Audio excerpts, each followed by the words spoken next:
அடியேன் ராமானுஜதாசன். அனைவருக்கும் வணக்கம். இன்னைக்கு நம்ம ராமானுஜ நூற்றந்தாதியில் 5வது பாசுரம் பார்க்கலாமா? எனக்கு உற்ற செல்வம் ராமானுஜன் என்று இசையக்கில்லா மணக்குற்ற மாந்தர் பழிக்கில் புகழ். அவன் மன்னிய சீர் தனக்குற்ற அன்பர் அவன் திருநாமங்கள் சாற்றும் என்பா இனக்குற்ற காணக்கில்லார் பத்தி எய்ந்த இயல் இதென்றே. அடியேனுக்கு கிடைத்த ஞான செல்வம் ராமானுஜன். இதை ஏற்றுக்கொள்ளாத மனதில் குற்றமுடைய மனிதர்கள் அடியேனை பழித்து பேசினால் அது அடியேனை பொறுத்தவரை பாராட்டே ஆகும். ராமானுஜரிடம் நிறைய பெற்றிருக்கும் குணங்களை புரிந்து கொண்டு அன்பு செலுத்துபவர்கள் அவனது திருநாமங்களை சொல்லும் அடியேனின் பாடல்களுக்கு குற்றம் பார்க்கவோ சொல்லவோ மாட்டார்கள். அடியார்க்கு அடியாரிடம் கொண்ட பக்தி தோய்ந்த முயற்சியே இது என்பர். இனி குழந்தையாக நம் ராமானுஜன் என்ன செய்கிறார் என்பதை பார்ப்போமா? யாருக்கும் தந்தையே குருவாக கிடைப்பதில்லை. ஆனால் ராமானுஜருக்கு கேசவ சோமயாஜியே கல்வி கற்று தரும் குருவாக ஆனார். ராமானுஜரும் கல்வி கற்க வேண்டிய அவசியமில்லை. ஆனால் உலக நியதியை கொண்டு கற்றும் கற்பித்தும் காட்டிய கண்ணனும் ராமனும் காட்டிய வழியை நமக்கு வழிகாட்ட வந்த ராமானுஜரும் அவ்வழியையே பின்பற்றினார். தனது கற்பூர புத்தியால் தன் தந்தையிடம் கல்வி கற்றார்.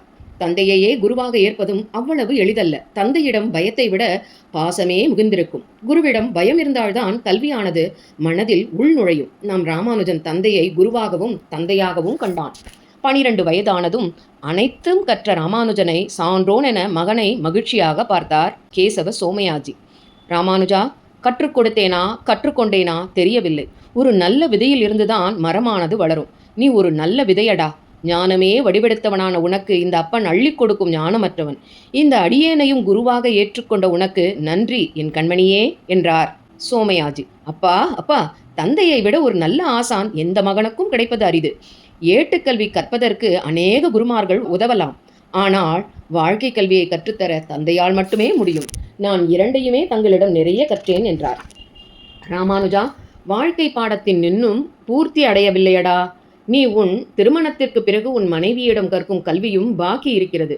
உனக்கு திருமணம் செய்ய இந்த தகப்பன் ஆசைப்படுகிறேன் என்று சொல்ல, அப்பா அப்பா, அதற்கென்ன அவசரம்? உங்கள் இருவரிடமிருந்து இன்னும் கற்றுக்கொள்ள நிறைய இருக்கிறது. உங்கள் இருவரின் வாழ்வை நேரலையாய் பார்ப்பவன் நான்.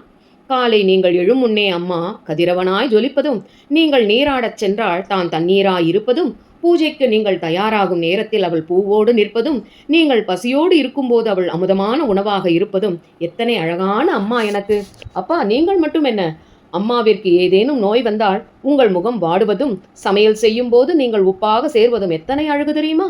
அப்பா, நீங்கள் இருவருமே எனக்காக என்னை கோபம் கொண்டதில்லை. நீங்கள் இருவரும் சண்டை செய்ததும் இல்லை. இப்படி எத்தனையோ கற்றிருக்கிறேன். இதைவிட வேற என்ன வேண்டும்? ராமானுஜா, இதில் உண்மை இருக்கலாம். ஆனால் தாய் தந்தையராய் உனக்கு திருமணம் செய்வது எங்கள் கடமையடா. மடிசார் கட்டிய ஒரு மகாலட்சுமி இந்த வீட்டிற்கு வரவேண்டாமா? நீ எங்களை சொன்னாயே, நீ அந்த பெண்ணோடு நீராய் பூவாய் வாழ்வதை நாங்கள் பார்க்க வேண்டாமா?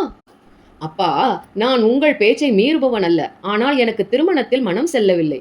அந்த வாழ்க்கை எனக்கு ஒத்து போகுமா என்று அச்சப்படுகின்றேன். எதையோ தேட என் மனம் விழைகிறது, துடிக்கிறது. அதனால்தான் திருமணம் வேண்டாம் என்கிறேன்.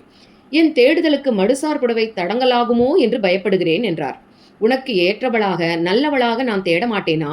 உன் தேடுதலுக்கு தடையாக இருக்க மாட்டாள். கட்டாயம் விளக்காக இருப்பாள் நான் கொண்டு வருபவள். தந்தையின் இந்த பேச்சால் ராமானுஜர் திருமணத்திற்கு சம்மதம் சொன்னார். சோமயாஜியும் உனக்கேற்ற நல்லவளாக தேடி பிடிப்பேன். இதற்கான விண்ணப்பத்தை இன்றே ஆதிகேசவனிடம் வைக்கிறேன் என்று சொல்லி ஆதிகேசவன் சந்நிதியில், பெருமானே, ஒரு குருவாய் எனக்கு தெரிந்தவற்றை ராமானுஜனுக்கு கற்பித்தேன். ஞானத்தில் மின்னுகின்றான் ராமானுஜன். எனது இந்த தேகமானது முன்போல் ஒத்துழைப்பதில்லை. உன் திருவடியை சேரும் காலத்திற்குள் ராமானுஜனுக்கு திருமணமும் முடித்து வைத்தேன் என்றால் அடியேன் நிம்மதியாக உன் திருவடியை அடைவேன். அவனுக்கேற்ற ஒரு நல்ல துணைவியை நீயே காட்ட வேண்டும் என்று சொன்னார் சோமயாஜி. ஆதிகேசவனும் அதற்காக அதிக நாட்களை எடுத்துக்கொள்ளவில்லை.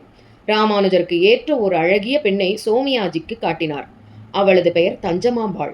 அப்பெண்ணின் வீட்டிற்கு பெண் கேட்பதற்காக சோமயாஜின் குடும்பத்தினர் சென்றனர்.